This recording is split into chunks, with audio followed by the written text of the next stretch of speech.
Hey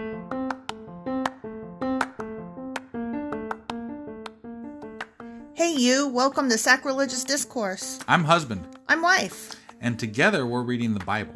Starting with Genesis and eventually ending with Revelations, we're working through every book and offering our atheist 2 cents. Or shekels. Yeah, those.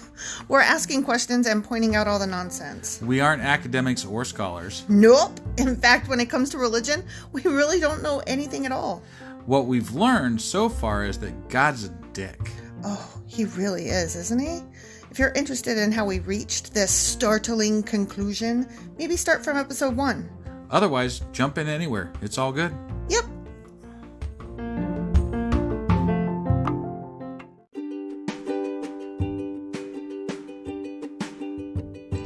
Hey wife, we just got a new sponsor. It's Anchor. They must think we're doing something right because they picked us back up. That's amazing. Want to hear something even more amazing? Yeah?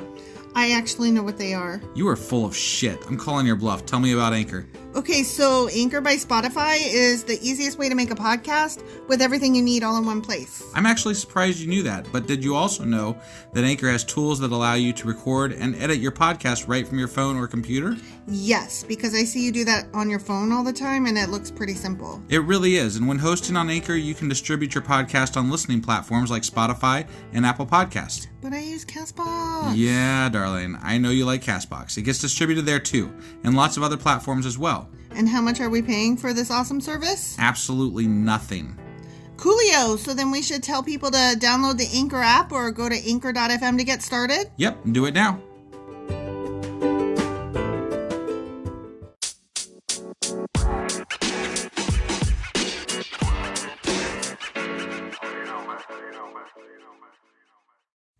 Husband. Yes, wife. Our last couple episodes ran kind of long. Yeah, they were like getting on close to an hour. That's boring. That's a lot of Bibling. That's too much Bibling. That is too much Bibling. So, let's change up our format a little. Okay. Okay, so we're just going to do 2 chapters today. All right. Sounds good. We're going to do chapters 8 and 9 of Genesis. All right. Hang tight, everyone. Yeah.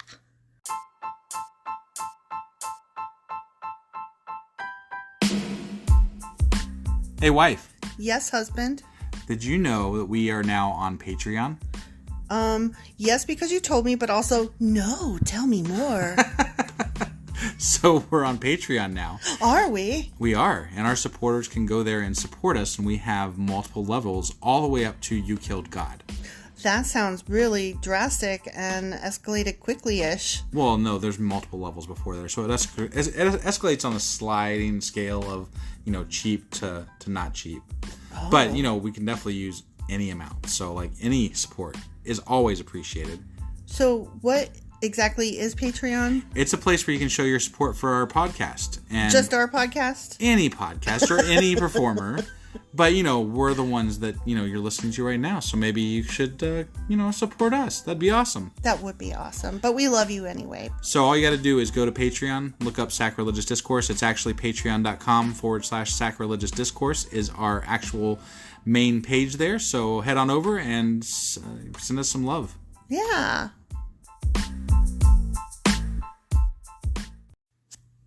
So do you remember what happened last time? God stuff? Right. Noah stuff. Noah stuff, that's right. There was like a flood and built the ark. God killed all the people. And the unicorns. And the unicorns, fuck her. But not the fishes. You can't drown fishes. The fishes are delicious, so. You stupid. All right, Genesis chapter 8. Okay. But God remembered Noah and all the wild animals and livestock with him in the boat. He sent a wind to blow across the earth, and the floodwaters began to recede. Yay! It was magic. The underground water stopped flowing, and the torrential rains from the sky were stopped. The Jack torrential rains. Whatever. So the floodwaters gradually receded from the earth. After 150 days, exactly 5 months from the time the flood began, the boat came to rest on the mountains of Ararat? Sure. Ararat. But, okay, hold on. But What? So 150 days, right? He's already killed off all the people and all the furry, scurrying animals on the ground and all that stuff, right? And God moved water when he built the earth. Why can't he just move the shit again? Like, why do they have to wait, like, another 40 days and 40 nights of rain, right? Mm-hmm. Then they got to wait another 110 days before they see dry land? Why can't God just be like, poof? He wanted them magic. to want it. I don't know. It's whatever. He's building character. Still an asshole. He's still an asshole. Probably. 2.5 months later, so after they were stuck on the mountains of Vanana, 2.5 months later, as the waters continued to go down, other mountain peaks became visible. After another 40 days, Jeez. Noah opened the window he had made in the boat and released a raven. Did they have glass back then? Like, or was it like a panel that he pushed out? I think he just used a saw and cut out a porthole of wood. Okay. He released a raven, but I thought it was a dove. I thought it was a dove too. Maybe. But this is a new translation, so. Well, maybe he did a raven before he did the dove. Maybe right. We're this not one at doesn't the dove. matter. I don't know. Who knows? Who knows? The bird flew back and forth until the floodwaters on the earth had dried up. He also released a dove. To see if the water had receded and it could find dry ground. What was the point of releasing the raven and the dove? I don't know. Maybe they were shitting everywhere and he was like, I can't stand this bird shit one more day. But the dove could find no place to land because the water still covered the ground. How would he know if it found a place to land? Because the doves really like ground. Okay. And so it wouldn't have come back. Okay. It kept coming back because there was no place to land. Except that there's mountaintops. Right, so there's places to land. It just didn't like those places. I guess. That dove was picky shit. Right? So it returned to the boat, and Noah held out his hand and drew the dove back inside. After waiting another 7 days, Noah released the dove again. This time, the dove returned to him in the evening with a fresh olive leaf in its beak. Then Noah knew that the floodwaters were almost gone. Isn't that where, like, like when you present somebody with an olive branch? Isn't that where that comes from? Like, you're saying, let's white flag, peace, like. Maybe. I don't know. I think that is. But, like, you were wrong, by the way. What? The dove didn't stay on the land. He just brought back an olive branch. It's not like I know the Bible. Oh, I know. I've never read it before. I only picked up pieces here and there. So, I mean, was I wrong or was I just, I don't know Bible stuff? Right. Okay. He waited another 7 days and then released the dove again. This time, it did not come back. Oh, okay. There it is. There it is. I was right. You were right. I really just wanted you to say I was right. Noah was now 601 years old. On the first day of the new year, 10.5 months after the flood began, good grief, the floodwaters had almost dried up from the earth. Noah lifted back the covering of the boat and saw that the surface of the ground was drying. 2 more months went by, and at last, the earth was dry. Woohoo! That was a long time. They were on that boat for like a year. Yeah. Fuck that. Right? I don't even like going on a boat for an afternoon. But I mean, these people live for like hundreds of years, so. It was but a blink of an eye. Right. I guess Noah's the last. Wait. He's 601 years old. Right, but isn't he like the last one that was going to live a long time? I don't remember. Because remember how he like cut their lifespans and stuff? I don't remember. Okay. Yeah, he said that nobody's gonna. But I thought that was one of Noah's descendants. I don't know. And now we're just like doing a rewind back in time again. Got it. Okay. Because at some point, you're right. He said that ain't nobody gonna live more than 120 years. So, but now that it's just people that live forever and long times, does God have to redo that thing, or is he going to let them live longer again? I really don't know. Okay. Honestly. Because when you kill off the whole planet, it seems kind of pointless, everything you said before that. You would think. Like, it kind of like negates the whole thing, like this is a fresh slate type thing, you know? Like, times do-over. Right. Then God said to Noah, "Leave the boat, all of you, you and your wife and your sons and their wives. Release all the animals, the birds, the livestock, and the small animals that scurry along the ground, so they can be fruitful and multiply throughout the earth." So Noah, his wife, and his sons and their wives left the boat, and all of the large and small animals and birds came out of the boat, pair by pair. Then Noah built an altar to the Lord. I mean, wow. And there he sacrificed as burnt offerings the animals and birds that had been approved for that purpose. What the hell? Once again, they are killing an entire species. I was never aware that we did sacrifices. Really? As Christian, like, I am not a Christian, but I grew up in a Christian world, so I was never aware that we were like a sacrificial religious thing. Well, this is pre-Christianity, of course, so... Right, I guess. Like, I think that the whole Jesus-y thing is that it puts an end to sacrifice. Okay. Because he is the sacrifice. Well, we sure ain't in Jesus land yet, so. No. So, I mean, it's only fair that they're doing pagan bullshit sacrifice things. Right. Okay, so, and the Lord was pleased with the aroma of the sacrifice. I mean, I know I love me some burnt animal. And said to himself, self, I will never again curse the ground because of the human race, even though everything they think or imagine is bent toward evil from childhood. You know, knowing that I fucking made them in my image, everything about them is evil. Wait, What? so he was ready to scrap the whole thing, like, completely. Then he was like, nah, I'll give Noah a chance, right? Mm-hmm. And then Noah burned some shit, some animals, burnt some animals, and God's like, that shit smells good. That shit smells good. I'm never gonna kill everybody again. No, he's never gonna destroy the earth again. Oh, okay. He didn't say anything about the people on it. Okay. All right. I will never again destroy all living things. Oh, no, you were right. Sorry. But some living things, maybe. All the living things. He's never gonna kill all the living things. But he might do a maybe few. Some of them. Certainly the ones that were sacrificed. Right. Yeah, those things just died. That's an entire species wiped out again. Right? No, because they brought on extras for sacrifice, remember? Just the birds. Everything maybe else that's what was... they didn't say what they sacrificed. Maybe that's what they sacrificed. Okay.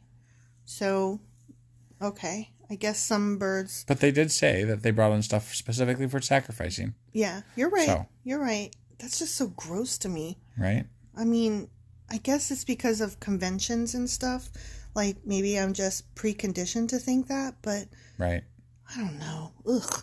As long as the earth remains, continued God, there will be planting and harvest, cold and heat, summer and winter, day and night. Okay. That's the end of chapter 8. All right. Be right back.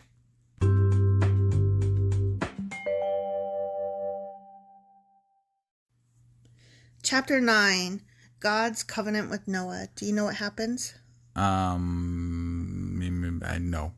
A rainbow. Oh, that's right. What about, you remember that guy that was crying over the double rainbow in the YouTube videos? No. Oh, What? it was a big thing. Like, there was like this whole thing because this guy starts crying over a double rainbow in the Are you YouTube serious? video. Yeah. I never saw that. Yeah. That's weird. It was like I don't know, something. It was a thing. How long ago was that? Year, 5 years, I don't know. What is time? Then God blessed Noah and his sons and told them, be fruitful and multiply, fill the earth. He loves to tell things to be fruitful and multiply. Yeah. I think it's like his favorite phrase. Have all the sexes and make all the babies. All the animals of the earth, all the birds of the sky, all the small animals that scurry along the ground, and all the fish in the sea will look on you with fear and terror. Oh my God. Jesus Christ. I have placed them in your power. I have given them to you for food, just as I have given you grain and vegetables. But you must never eat any meat that still has the lifeblood in it. So you're not supposed to eat like If raw it's, meat? Well, I think he's saying if it's still alive, like, don't just pick up a living cat and take a bite out of it. Okay. Right? I guess. And cook your meat. Yeah, I mean, it's probably a thing. I mean, It's what this probably is like a a rule health book thing. for like old people back before.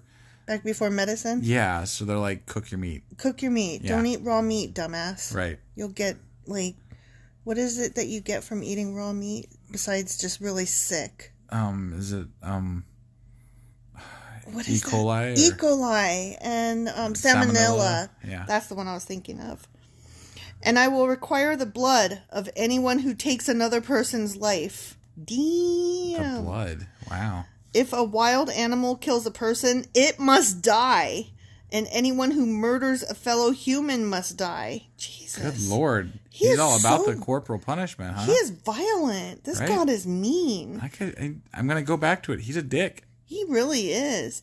If anyone takes a human life, that person's life will also be taken by human hands. For God made human beings in his own image. Cruel as shit. How does that work out? Do you get a pass for taking that human life if it's ordained that you get to take that human life?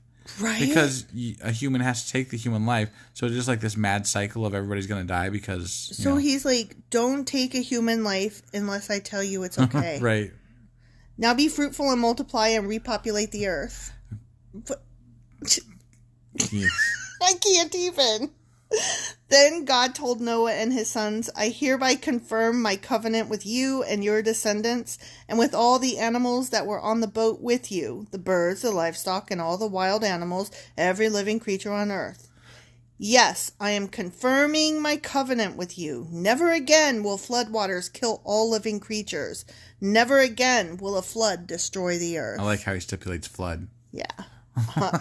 I mean, I might use fire, I might use volcanoes and meteors, but it won't be a fucking flood. He's leaving that loophole open. Yeah. Then God said, I am giving you a sign of my covenant with you and with all living creatures for all generations to come. I have placed my rainbow in the clouds. It's not, a rainbow in this case is not just the sun refracting light. So are all rainbows God-given, or is it just the one then at that time? I mean, I really couldn't even tell you. Okay. I don't know. I mean, my understanding was that it was just, like you said, water hitting particles of water in the air and refracting and, the sun, science shit. Science, right. Science. But apparently it's God. It's just magic. Or at least that one time it was God. Butterfly in the sky. And go back to just, I have placed my rainbow in the clouds. It is the sign of my covenant with you and with all the earth. When I send clouds over the earth, the rainbow will appear in the clouds, and I will remember my covenant with you and with all living creatures. I like how he said it's going to appear in the clouds when it's like it's not really in the clouds. It's under the clouds. Right. Or sometimes it's out in the clear sky because it's, light refracted. Right. Yeah. It has nothing to do with clouds. No. Whatever. Never again. Oh, you know what? I also like how he says, when I see the rainbow, I'll remember my covenant. Right. Good thing there's a rainbow. Whew! Or else God might forget his covenant. Right. Well, I mean, he has trouble tracking like 4 people, so I mean... You keep going back to that. Because it's funny. Never again will the floodwaters destroy all life. When I see the rainbow in the clouds, I will remember the eternal covenant between God and every living creature on earth. He stipulated specifically floods, though. Like multiple times. Multiple times, yeah. It sounds like a sneaky bastard. He really does. Then God said to Noah, yes, this rainbow is the sign of the covenant I am confirming with all the creatures on earth. Like, I know I've said it before, but repetitive much? Yeah. It gets a little old. It really does. It's like, come on. Ooh, but this next part sounds fun. Yeah. Noah's drunkenness. He's going to have a good old time. Wife's drunkenness. Husband's drunkenness. Okay, so Noah's drunkenness. The sons of Noah who came out of the boat with their father were Shem, Ham, and Japheth. Ham is the father of Canaan. From these 3 sons of Noah came all the people who now populate the earth.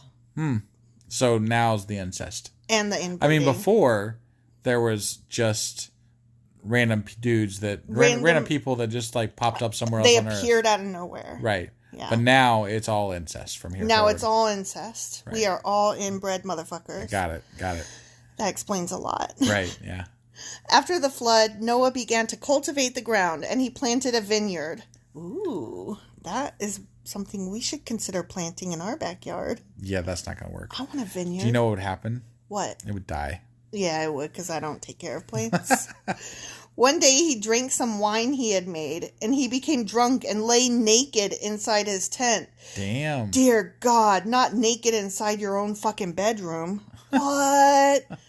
Ham, the father of Canaan, which he already said he was the father of, saw that his father was naked and went outside and told his brothers, have you seen Dad? Dad was fucking naked, you guys. Can you even believe that? What? Dad naked? Nah, man, nah. That's not what it says in the Bible. No, but I'm imagining the conversation. Right. Like, who cares? But aren't they going to tell us the conversation? No, but I'm just like thinking, this dude saw his dad naked and went out and told his brothers like it was a big fucking deal, right? Like, could you imagine, like, if you saw your dad naked, would you be like, oh my God, dad was naked? Can you even believe that shit? I mean, maybe.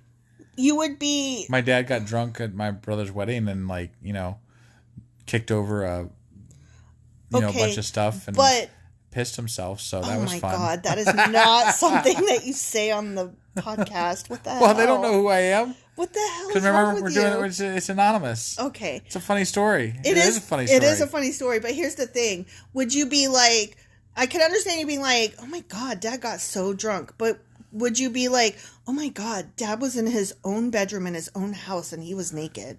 Can you even believe that? Like, would you be appalled that your dad was naked in his own bedroom in his own house? No. That's the part I'm getting at. Got it. Okay. Then Shem and Japheth took a robe, held it over their shoulders, and backed into the tent to cover their father. In his own fucking room, they were like... Good Lord, just walk in and, just be like, or Dad... just leave him be. Dad, you doing okay? You need a barf bucket? Are you good? Working up a bender. God. This is just ridiculous. As they did this, they looked the other way so they would not see him naked. Because Lord forbid that you see a penis. Well, they loved that shame shit back then. Yeah, shame. I just couldn't imagine. And he didn't have any fig leaves sewn over his, naughty parts, so. You have a wiener. Bad dong. When Noah woke up from his stupor, he learned what Ham, his youngest son, had done. Then he cursed Canaan, the son of Ham. May Canaan be cursed. May he be the lowest of servants to his relatives. What? I fucking hate it when I'm drunk and naked in my own room and somebody comes in and puts a robe over me, so fuck your kid. Right? Noah sounds like a complete dickhead. Yeah. Fuck your kid because you covered me. Not that he has a great role model in God, so, No. But I mean, he shouldn't have been mad at the kid. He should have just been like, y'all can't even leave me the fuck alone when I'm getting drunk in my own tent. Right? Yeah, that's crazy. But I don't know what Canaan had to do with it. Yeah, I don't know. This whole thing is weird. It really is. Then Noah said, may the Lord, the God of Shem, be blessed, and may Canaan be his servant. May God expand the territory of Japheth. May Japheth share the prosperity of Shem, and may Canaan be his servant. That's mean. Right? He is cursing his grandchild. Yeah, that's crazy. For no reason. Yeah, that's dumb. Noah lived another 350 years after the great flood. He lived 950 years and then he died. The end. Good riddance. Yeah, seriously. Asshole. Not because he was drinking and not because he was naked, but because he made one of his grandsons a servant because something. But was he even the one that walked in on him? No, that's what I'm saying. What the fuck? He should have been mad at his kid, not his kid's kid. But he even shouldn't have been mad at his kids. Well, I mean, he could be mad at his kid. Like, I would be mad if my kids came into my bedroom and were like, Mom, I can't even believe you got drunk and naked in your bedroom. Man, we had to cover your nakedness up. Like, I would be mad at them like, okay, I'm a grown-ass woman. I will get the fuck drunk anytime I want. Get out. Okay, next, why are you even in my fucking bedroom? I'm allowed to be naked in my bedroom. And if you don't like it, again, get the fuck out. Nobody invited you in here. But still, to get mad at that level. Okay. The level of anger is definitely not also, proportional. apparently, Noah could curse people. Like, this sounds like witchcraft. Oh, witchcraft. I'm just saying. It's true. Like a pox on your ground. God was cursing people, and now Noah can curse people. Like, and then there was that one guy about the 77 years. That sounded like he wanted to try to curse people. Oh, yeah. When he was like, it was Cain. It was Cain because he was like... No, it wasn't Cain. Cain was the 7 years, and then there was some dude in the beginning. It was one of Cain's great-grandchildren. Right. That was like, if you try to kill Cain... 7 years on you, but if you try to kill me, 77 years on you. Right. He's trying to make his own curse. These people are weird. They are rather uppity. All right. Well, I can't wait to see what's in the next installment. Oh Cause, my gosh. This is terrible. This book is bad. right. This is a bad book. That's why we're making fun of it, because otherwise this wouldn't even be, like, tolerable. How do people Could you imagine read just this? sitting down and reading it and not making fun of it? How do people like It would this? be boring as shit. How do people respect this? I haven't, because somebody... I'm no, missing something. That's why there's a pastor or a preacher or a whatever the fuck you call them. I don't care. But that's why they have those people to be like, I'm going to interpret this for you. I'm going to tell you what to think. Because if you read it on your own without somebody telling you what to think, you're going to be like, what the everlasting fuck? It's true. This makes no sense to me, and I do not like it, Sam. I am. Okay. All right. That's we'll it. see you guys next week. Yeah.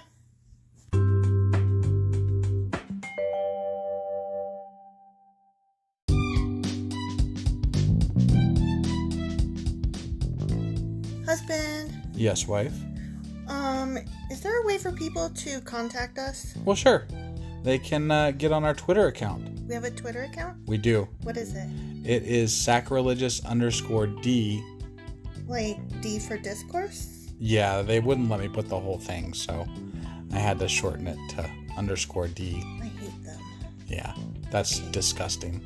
How do you spell sacrilegious? Do you know? I don't want to. Just look it up in a dictionary or something. I don't want to do that right now. You know why? Sacrilegious_D. Okay? Because you messed it up and I made you fix it. That's why. Yeah. What about an email? Yeah, we got that too. What is it? sacrilegiousdiscourse@gmail.com. Oh, well, that's easy. Yeah, As long as you know how to spell sacrilegious. right. Well, definitely get a hold of us. Let us know what you thought of the episode. And, any comments, hate mail. We love that kind of stuff. Also, you could answer some questions that we leave throughout, or correct my pronunciations. Yeah, which are probably please. bad, wrong, and horrible. Because we suck sometimes. Absolutely. Oh, also, if you like this shit or whatnot, give us a like on your podcasting app and stuff, or even leave a comment or something. That would be awesome. That would be awesome. Goodbye.